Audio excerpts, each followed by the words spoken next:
In today's video, we are diving into an exciting new update, how WhatsApp's new username feature lets you connect with people without sharing your phone number. If you ever have been uncomfortable giving out your phone number just to chat or join a group, this update is going to be a game changer. WhatsApp has always required a phone number to connect with others. That means if someone had your number or you were added to a group, your number was visible to others, which is not great for privacy. But now, WhatsApp is rolling out usernames, allowing you to create a unique handle and connect with people without exposing your phone number.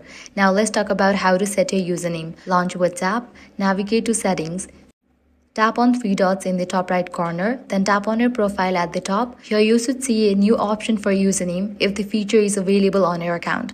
Tap on it, enter the username you want, and make sure it's unique and available. Once you have chosen your username, simply save it, and you are good to go. From now on, you can share this username instead of your phone number. Once set, others can search for you using your username and start chatting without ever seeing your number. This is especially useful for joining groups, meeting new people, or even using WhatsApp professionally while keeping your personal number private. Keep in mind, this feature is still being rolled out, so if you don't see the username option yet, make sure your app is updated and check back later. And that's it. If this guide was helpful, do not forget to like, share, and subscribe.